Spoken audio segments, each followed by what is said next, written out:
Lydia, there's no echo on your side, right? Nope, we're all good. Sweet.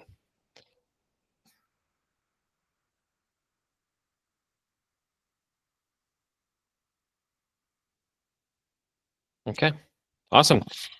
Hello, everyone, and welcome to this webinar hosted by the Midwest Pediatric Device Consortium, or MPDC. My name is Dwayne Mancini. I'm the CEO of Project MedTech. It's my distinct honor to be moderating this webinar series on behalf of the MPDC. For those joining us live on YouTube, we encourage you to actively participate by submitting your questions in the chat at any time. I'll be monitoring that.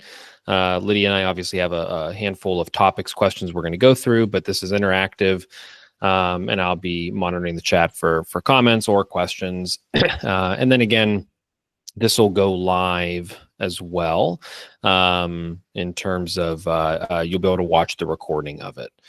So today marks our second episode of the webinar series. Over the coming months, we'll be presenting a range of topics crucial to the advancement of pediatric medical devices. The dates of our future webinars can be found on the MPDC website at pedsinnovation.org, but they will be June 18th, July 8th, which is one day before the in-person showcase, August 20th, and September 17th, alluding to the fact that there will be an in-person showcase scheduled for July 9th in Cleveland, Ohio. We'd love to see anyone who is passionate about pediatric device development join us for the opportunity to connect and collaborate in person. The MPDC is a FDA-funded initiative focused on advancing device development across the country, guided by the expertise and dedication of professionals from leading pediatric medical institutions in the region: Nationwide Children's Hospital in Columbus, Ohio, The Ohio State University in Columbus, Ohio, Cincinnati Children's Hospital in Cincinnati, Ohio, and Cleveland Clinic Children's Hospital in Cleveland, Ohio.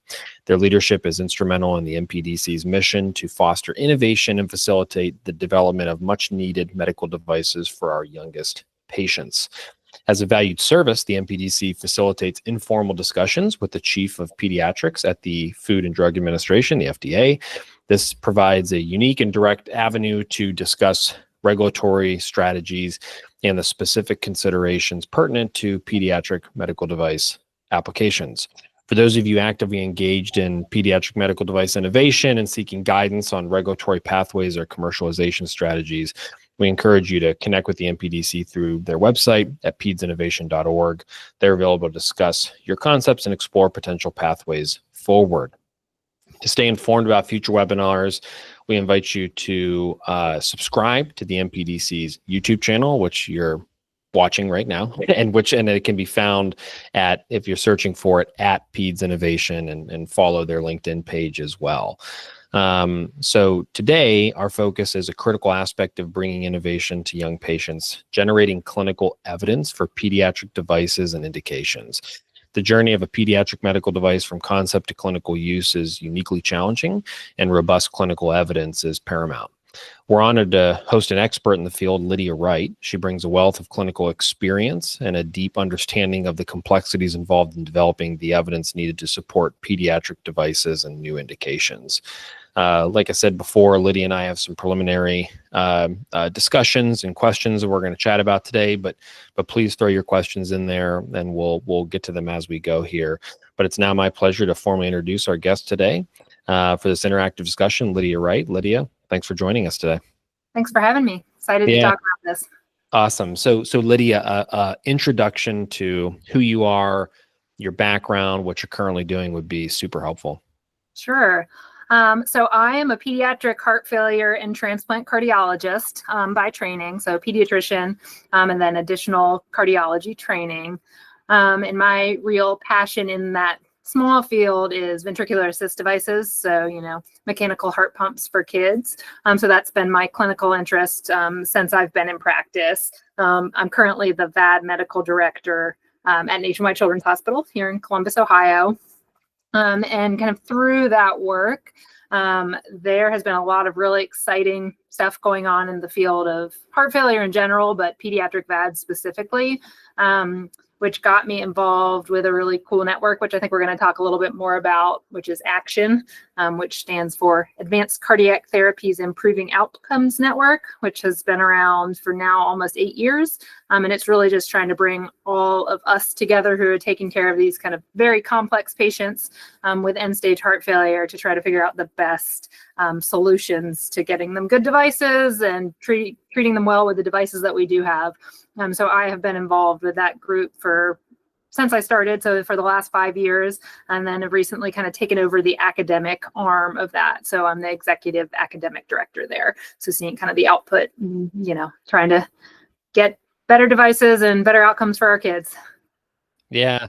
Actually, we talked about this on the last. I want to get into ACTION, but we talked about this on the last webinar series we did, which is, with taking a drug to market is a lot lengthier than taking a device to market.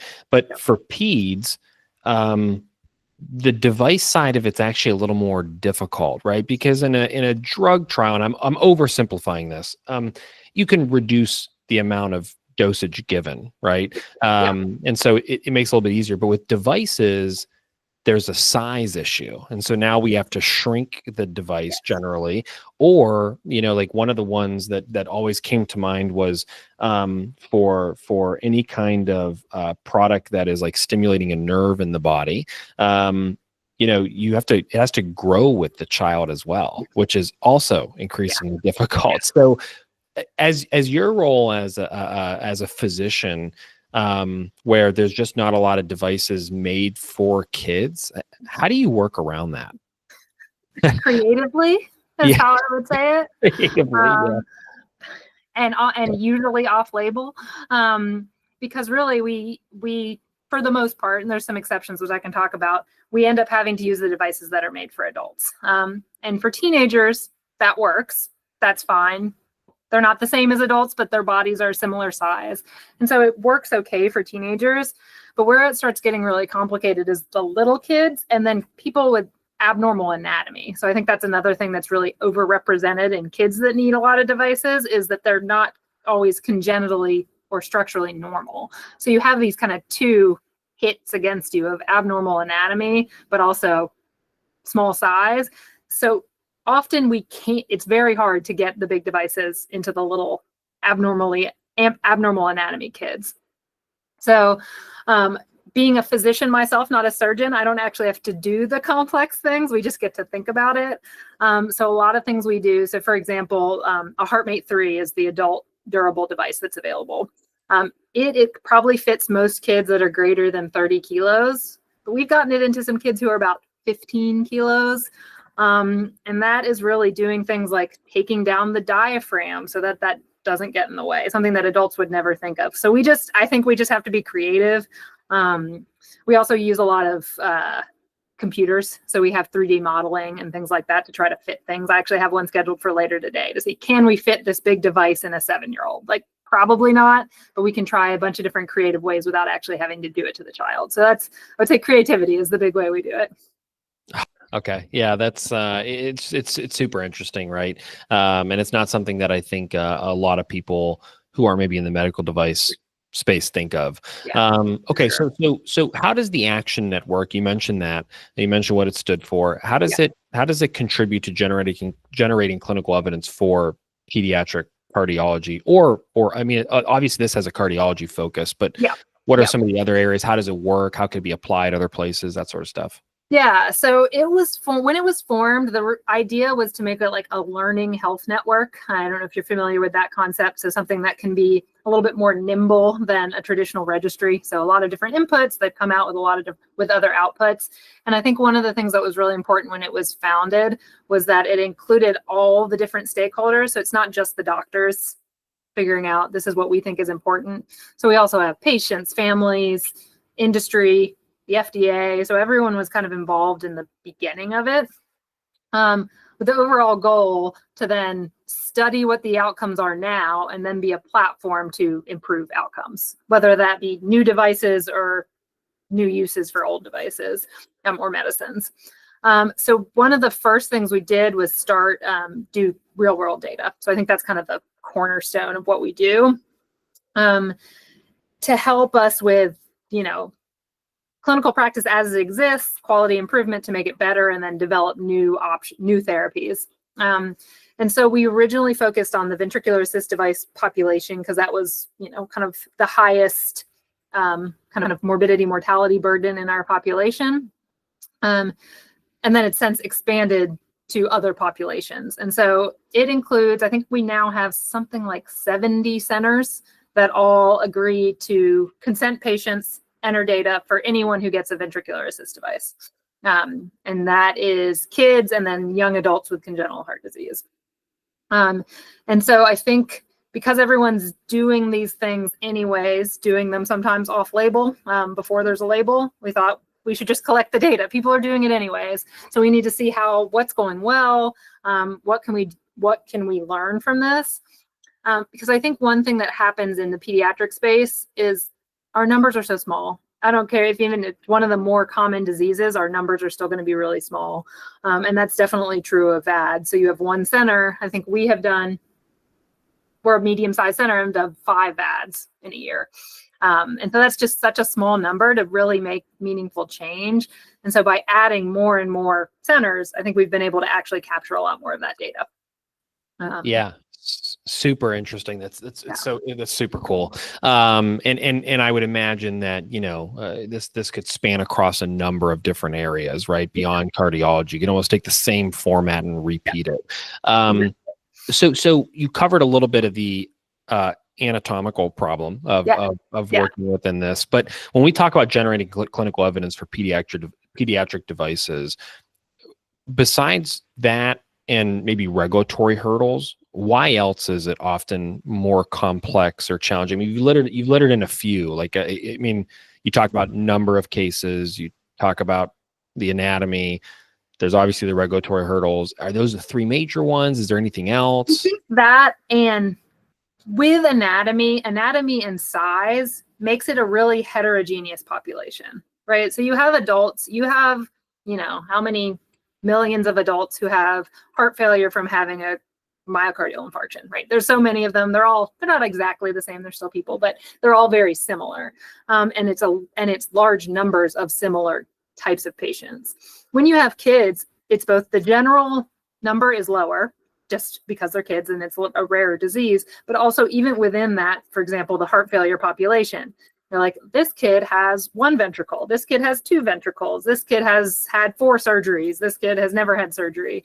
And so it's really hard to study. That combination is really hard to study. Small heterogeneous populations are just so hard to study. And so the other thing that I think is challenging is kind of the, 4th piece, is that we don't have the same kind of broad evidence base that adults have. So, adult heart failure has guideline-directed therapy. People should be on some basic meds. We don't have that in pediatrics. So centers are doing all kinds of different stuff. Sure. And so that even makes it harder to study because the baseline background therapy is different everywhere. So that's where you have to really bring everyone together. It's like, can we agree on something so that we can get rid of whatever heterogeneity that we're in control over, knowing that some of the patients we can't fix that. That's who they are and that's who we're treating. So I think that's a challenge and something that the various collaborations are working on doing, and why it's so important to collaborate. Yeah, that's really helpful. So let's keep going on that, I guess, clinical trial design perspective. Let's walk through some of the critical considerations. And when we think about this, I have to imagine age-appropriate endpoints is some type of piece here. And how does that work? Because kids are getting, they're maturing. There's so much change for them. Population size. The consent aspect of this, because there's probably parental consent now, and then I just minimizing the burden on family. There's so much here. So maybe just walk through some of these things and different things that you really don't think about when you think about putting on a clinical trial for an adult population. Yeah, I think all those things that you mentioned are super important. I think, and always the 2 most important things that I always want people to remember when they're going from the adult mind mindset to the kid mindset is, one, kids aren't just little adults. They're not just shrunken version of adults, which, so they come with a lot of different things. And I think the number two most important thing is they come with parents. And I think that that's so important. Yeah. That's important. That's what we learned like day 2 of pediatric residency, is that you have 2 patients, 3 patients, you know, the parents and extended family often.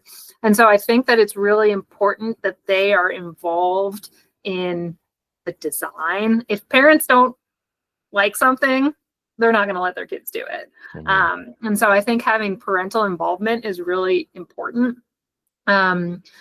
And I think things that don't take into account what parents and kids, like teenagers, have lots of opinions, and you need to get assent for any device in a teenager. So I think knowing how you can design a study that's not going to, you know, like, how is it going to affect a teenager when they go to school? You have to think about those kind of things, which is really different than, it's fine, you can just take off work for a little while. It's like, no, it's a kid that needs to go back to school. So I think those are all really important. I think you mentioned age-appropriate outcomes, and I think that's really challenging and where a lot of trials have failed, because when you just take some of the standard adult outcomes, kids usually have those at a lower rate. And when they have them over years and years and years. You know, like in my field of heart failure, if you have an adult heart failure hospitalization as an outcome, that's easy. They get admitted with heart failure all the time. But I'll have kids with heart failure who almost never get admitted because they take their meds, they do what they're supposed to, and they're kids. Their bodies are more resilient, I think. And so I think you often have to develop kind of more what we'd call surrogate outcomes. So what is not this end outcome of death, which might not happen for 40 years, if at all, and how do you get some of these surrogate outcomes? And so I think thinking about those in the context of people who treat these kids and know how often these outcomes happen, because if you just apply adult data to it, I think you get underpowered, you don't get enough outcome data. And so I think that's really something important that people need to think of when they're designing a trial. Yeah. You brought up the parental consent, extended family. You have the kids as well. Yeah. Is it harder to get more people enrolled not because of the patient population is smaller, but are people more conservative in the pediatric space? Yeah, I think so. I think the idea of particularly for a lot of these devices, which is in a situation where something bad has happened, right? Like, this is not a normal, healthy kid. Something has happened that they need these usually kind of advanced devices. And so they're in a vulnerable place. And the thought of doing something that is untested, I think, is challenging for families. And so we really have to, learn from some other groups. I think the group in pediatrics that's done the best with this is oncology. They have really learned how to, someone's diagnosed with cancer. They have the 5 trials that this kid is eligible for, and as soon as they're diagnosed, they talk about the pros and cons of all these different trials. And I do think that has become more accepted in that world. So I think those of us in the device field need to kind of take some advice, modeling from them, because I do think people are more conservative. Whereas one adult can say, sure, that sounds fine. I care less about what happens to me than maybe a parent cares about their kid. Yeah. It's definitely, and again, why you have to involve parents kind of on the front end to say, is this something that seems reasonable that you would want to do for your kid? Like, what are the benefits of it that can give to the kid? So I think that's how they make all of their decisions, particularly in these high stakes situations.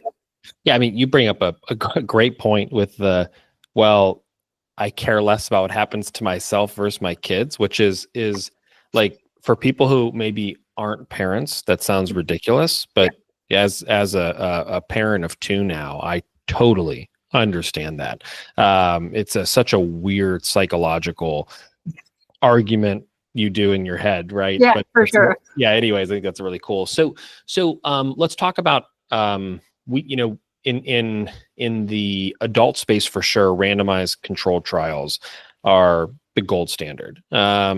How feasible, though, and you'll hear as an abbreviation, RCT, how feasible are RCTs for many pediatric devices, especially rare conditions, innovative devices, and then so maybe answer that question, and then I'd love to hear about you've mentioned a few things: real world evidence, registries, observational studies.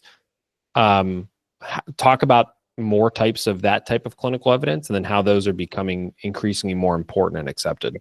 Yeah, it's a great question. And the answer is they're really not very feasible for pediatrics for these. Yeah. Unfortunately, it would be great if they were. I do think they're the highest quality of evidence, but they're really not feasible. And when we've tried to do them, they often are not successful because they often are underpowered, honestly.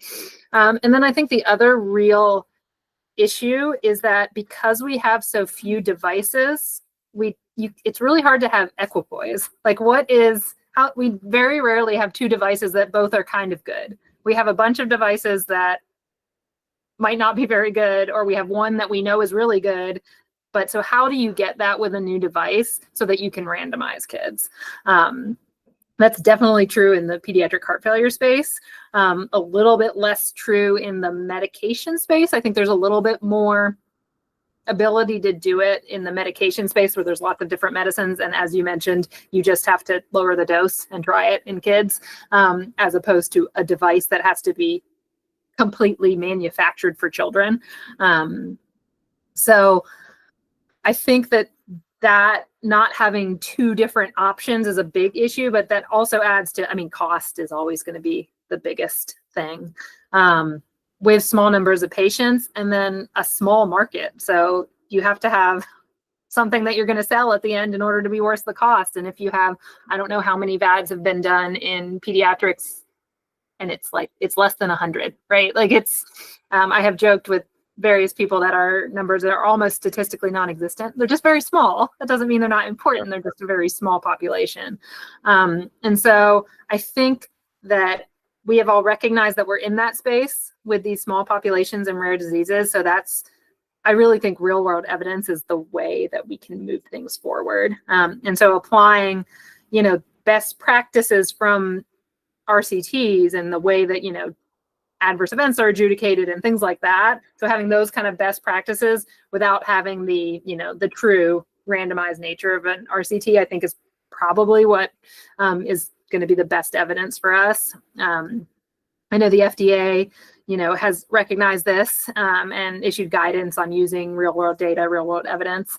One thing that's cool is that when ACTION started, it was about the same time that came out. And so it was designed, and the registry and the data collection was designed to kind of meet those standards, so that it can be used for, trials and post-market surveillance and all kinds of other stuff that we can get into. But I think that is which is, I think, kind of cool that we're recognizing that instead of just continuing to try to achieve that RCT that we have not been able to achieve, recognizing that this would work too, that using real world evidence will work too. And so I think a lot of at least the heart failure field is kind of pivoted towards that. Yeah. No, that's really helpful. Okay. So you mentioned this, I think I mentioned it at the beginning where you talked about the collaboration of the MPDC and what that is. But with real world data being, kind of maybe in PEDS, the gold standard, right, of how you're going to collect data. Obviously that brings up a point. You're talking about low populations, the need for collaboration. Now, Ohio is super fascinating because we have, a few of the top children's hospitals in the U.S. located in Ohio, and really from like a geography standpoint, it's quite fascinating that you could be in Columbus and be obviously that's where Nationwide is, but you could be an hour and a half to Cincy and an hour and a half to Cleveland. And so that's really interesting. Like if you have a PEDS device, there's a pretty good argument to say Ohio is a really good place to kind of pressure test it, right? Agreed, for sure. Yeah. So with the ACTION network, though, very collaborative. It's in a specific therapeutic area. How important are multi-center networks to successfully generate this real-world data, and how big does that connection have to be? It seems like it's got to be nationwide, if not worldwide. So maybe walk me through a little bit of the importance of that and also how the collaboration works. Like it seems like it has to be, hey, this group does a lot of cardiovascular procedures. We got to get to know them no matter where they are. Yeah, exactly. I think it's really the only way in pediatrics. You have to have, like you mentioned Ohio, but even if we took a nationwide Cleveland Clinic and Cincinnati Children's, it's still too small numbers, right? Like that's not true in adults. They could do that and it would work. So it really needs to be everyone, which the nice thing about certain small populations is that's not actually that many people, right, taking care of those patients. And I think that's one thing that's has been really helpful. At least for ACTION, we have basically every major heart failure center in the US, Canada, and now soon to be multiple other countries have been involved. But I think the importance of that is not only saying, okay, we're going to collect the data from all these people. It's like, we're going to actually all work together. It's not going to just be one center that is huge and does a bunch of stuff is going to tell everyone else what to do. So I think that's really important, both having the ability to collaborate and have, best practices go both ways throughout all different centers. And then letting everyone also use their own data. I think that's something that's really important. Like we shouldn't be collecting our own data in addition to entering in the registry. We can get it back. We can use it to do quality improvement projects. I'm doing that right now, just a tiny cent just for our center, because you still want to do center specific stuff and taking care of your patients. And then also including everyone in the output. Getting, like, we really try to get a lot of people involved in academic work. Like, what are people interested in? We're all putting this data in. Let's like answer your questions, and not just, the same 10 people who are always on papers. Like, you're really trying to get junior people involved. Like I'm 5 years out of fellowship. Like I'm a relatively junior person. But just having that kind of excitement from everyone, I think really keeps everyone engaged, as opposed to, oh, this is just some data entry that we have to do. And I think that's really important. Yeah. Yeah, no, very, very helpful. Okay, so when a company is ready to conduct a clinical investigation for a pediatric device, what's your best advice for engaging with the FDA? We kind of talked about we talked about the FDA in the most recent one, in the last webinar we did, but it was really around actually getting cleared to sell or use a device in a child. I think with this one, I'm thinking, how do you engage them with what your clinical plan's going to be? Because I think the clinical plan in this scenario, to what we've been pretty much highlighting on the entire webinar, is it's kind of difficult and a little ambiguous. And so I guess, what's your best advice for companies that are kind of looking to go through that? I think most important is engage them early and engage them often. Yeah. Just talk a lot, have ongoing communication. I think that's important. Instead of coming in at the back, oh, we've already designed this entire plan, and now they have all of these different problems that if you could have talked earlier, we would have avoided.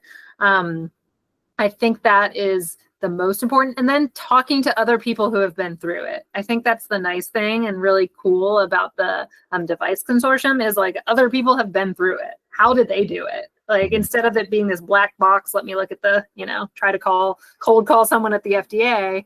I think you can really take advantage of the fact that it's a small community and other people have gone through it for good or for bad, and really get advice from them on how to engage with that. I think it would be my best advice. Yeah, it seems like it'd be a close-knit group. I mean, so that's awesome advice. I guess, what are some of the areas for pediatric devices or indications that generating clinical evidence is particularly difficult? And is there a workaround for the approaches, the study designs to help address these? So in my group, again, small VADs that's the dream. And I've seen presentations on lots and lots of different ones, and we still don't have a good one.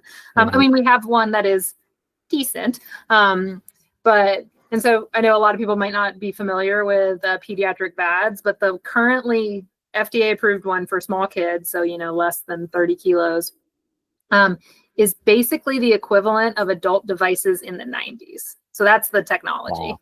Like it's old school technology. There has been so much growth in the technology of the adult devices they're great. I love the adult devices.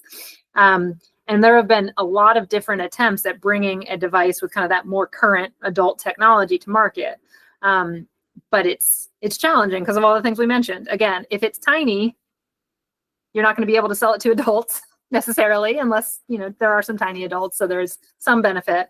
But so how do you kind of go through that process with something that's going to be super, super expensive for, again, it's really important, but the numbers are so small that the money is less than you'd get in an adult device. So I think that has been something that we have been trying to work on. There's actually a trial ongoing in not a VAD, but something that runs the VAD that's better for our 1990s device. But it's better, and so we're actually running an IDE trial through the registry. So it takes away a lot of that overhead that you get, startup costs. We already have DUAs amongst 70 centers, so you can easily kind of plug into that. And so I think that some of that will be really helpful in reducing that cost, so that the hurdle to get in is much lower, even though we can't get rid of it completely. Still small numbers, but I do think that should really help. Yeah, that's great. Okay, so thinking about real world data, real world evidence, I think that one of the things with adult trials is generally there's some type of follow-up period, and then it's kind of done, right? Yep. With real world data and real world evidence, though, you're probably collecting data for a lot longer, I would imagine. So, yep. Walk me through some of like the benefits and what is being collected from a post-market surveillance perspective, yep. And then also like long-term outcomes. Like, what are some of those long-term outcomes? Is it are they studying, like, one would think if you're going to study long-term outcomes, you might study, well, maybe the total cost of care, because we treated, we had better treatments for the pediatric population, it reduced that long term. I mean, are folks looking at that? And then I guess the natural question after that is, how long it takes to collect that data to make those arguments. But yeah, it's a great question, and the answer is a long time, but because they're kids and they should live a long time. I mean, hopefully it's a long time because you were successful and you saved their life. Mm-hmm. But I think it's really important, and so I think that the more of this real world data you collect, particularly, at least for our kids, it's for as long as they have the device. We are a little bit, as compared to something like a pacemaker that stays in forever, a VAD usually doesn't stay in forever because usually they go on to heart transplant. So it is a little bit of a more defined period. But I think that's really important. The currently available VAD for small kids, the Berlin Heart X-Core, we did do the post-market surveillance study through the FDA, and that was just from everyone's putting in all their patients anyways. We will use that to see, are there different, what things are different. And that has been, I think, really helpful. The other thing that's been really helpful, as you mentioned, a lot of devices aren't made for kids, but we still use some that are made for adults. And so we have been successful at getting some indication. So even if it wasn't showing, we're using them in kids already, can we just show you that they're safe because we're using them and we feel like they're safe. And so collecting some of that real world data can let us show that. And we were able to do that with the HeartMate 3, which is the big adult VAD, the main VAD for adults, which wasn't what we were using off-label in kids, now has a pediatric indication. And the same with the Impella, which is a temporary ventricular assist device. So that also now has a pediatric indication, which is really cool. I think moving beyond kind of into even longer term, how we have been leveraging that. And I think one thing that is cool is linking of databases, linking of registries. There's so much data that's being collected. So one way that we have been kind of doing that is linking to post-transplant registries. Because, you know, our registry, if someone gets a transplant, they successfully got transplanted.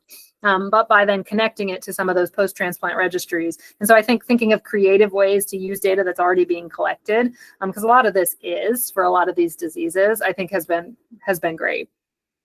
Yeah, that's really cool to see. I think it's, you know, across like the system level like that, it's really interesting. So good. Staying on that kind of topic, you know, for companies, especially smaller innovators, so less of like the big med tech strategics and maybe some of the smaller companies, you know, embarking on generating clinical evidence for a new pediatric device or indication can seem somewhat daunting. But Yeah. that's I mean, honestly, like I when I think about that, it's like getting into med tech in general as an entrepreneur is daunting enough as it is. So what's it matter? You might as well just go full bore and get in the deep end and do pediatrics, right? So I feel like it's like the bar to say I'm going to be a med tech entrepreneur is pretty high. At that point, it's like, yeah, just jump into peds too.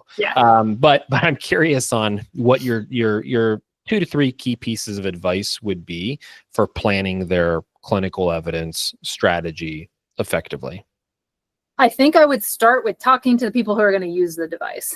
I think that's, for me, that's surgeons and cardiologists, but whoever is taking care of this patient population is going to have the best idea of whether or not something's going to work. I think we've also, you know, particularly as you get further in your career, people have been through so many different devices. They've seen a lot of different things. So I think that that's probably the first thing to do. Is just talk to the people who are going to be using it. Because again, seeing people come out with a VAD, you know, that I can tell you that's not going to work for kids for these 4 reasons, just by looking at it. And so I think that would probably save a lot of time and also can help plan what is important. I think it's easy, you know, if you're coming from the adult world and like we talked about earlier, you need to change what you're going to be looking for to really get meaningful data out of it. And then I think talking to consortiums, like any groups that are working with lots of different people and really getting in on the ground with that, particularly ones that have other stakeholders, so that have, you know, the medical people, of course, but also, you know, people that are involved, like patients, families. I think that is as much as exists, because I know that we're lucky in the pediatric heart failure space that we do have that, but trying to get as close as you can to that in kind of whatever space you're in. Yeah. So okay, I'm gonna ask the last question, and it's gonna be a long way to get to the question, so just bear with me. But there is something really just like, I think like emotionally, it kind of pulls on you a little bit, just working in the peds space. And it's not that any other patient is less important than another, but there's something about the developing something for the pediatric space that's cool, right? Like when we did the MPDC showcase last year in October, you know, I think it was like a really good reminder for me. And we do events all over the US and Europe, and we host all these podcasts, and we're in innovation every day. And it's always a good reminder of like, wow, you know, we're really affecting patient lives. But something about being at the pediatric showcase last year, like it really hit you the minute you walked in, which was like a really cool feeling that I'm not doing it justice. It's just hard to describe. It's the same thing like at the University of Iowa during the football games, at the end of the first quarter, the children's hospital overlooks the stadium, and everyone stops and waves at all the kids on like the top floor. And it's a really cool thing. And, you know, like you see it on the first time you saw it on TV, I was like, whoa, this is pretty emotional. Like this is neat. It's on a bucket list for me to go see in person. What is your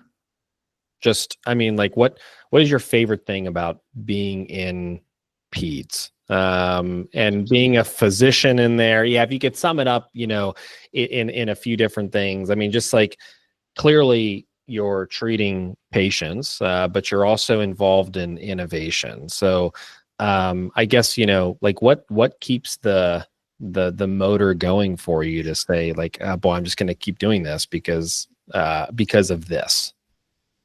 I mean, seeing the kids that are Yeah. doing well is like the best thing ever. Like because I take care of the sickest of the sick, kids who have Mhm. heart failure. I see them when they're really, really sick, but then I also get to see them when they're outpatient in clinic, like running around and like asking if they can play baseball. And so I think just seeing that helps because it's also hard. Like Oh yeah. sick kids are hard. And when I tell people what they do, they're always like, "Oh yeah, it's really hard." I was like, "Yeah, but it's really cool too." Yeah. And then just thinking they're going to go on and do all kinds of great things with their life. They have, you've done this great thing for them. And then families we talk about sometimes can be challenging, but they always want the best for their kids, and just seeing the whole family unit together, particularly like, we have kids that sit and wait for transplant for 6 months, and then we like do a clap out to let them when they're leaving the hospital, and they're just so happy and just excited to go, to the park. Yeah. And it's awesome. It's kind of pure joy, which is cool, and I don't feel like you get in a lot of other spaces.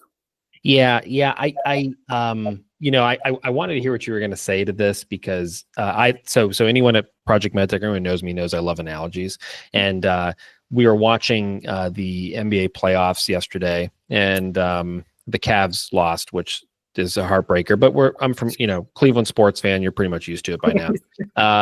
But one of the things I was thinking about was like as an analogy is I think with peds and being in the peds space.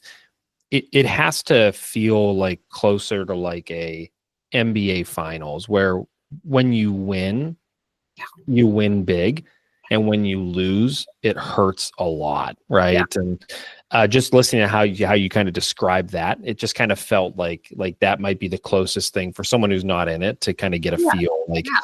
you just losing in the championship. It Yeah. stinks, but then winning is really rewarding. It's really great. Yeah. I'll have to share that with my husband, who's a big NBA fan. My job is the NBA playoffs. Right. Yeah, I love it. Awesome. Well, Lydia, this has been incredibly insightful for me, and hopefully for the listeners and all the people who are going to watch us afterwards as well. So thanks so much for sharing your experience, your expertise, your practical advice. It's such a big topic. The challenges are super clear, but it felt like you gave a really good, explanation for the pathways and resources available to continue to support the innovation. To our audience, thanks for listening. A reminder to visit pedsinnovation.org. There'll be more information on the MPDC, their services, their future events, the in-person showcase July 9th in Cleveland, and then also all the other webinars coming up as well. Again, please subscribe to Peds Innovation YouTube channel, follow on MPDC. And this concludes our webinar. Lydia, hang on for 1 minute. We'll chat offline. But thanks for watching the webinar and generating clinical evidence for pediatric devices and indications. And thanks for joining us.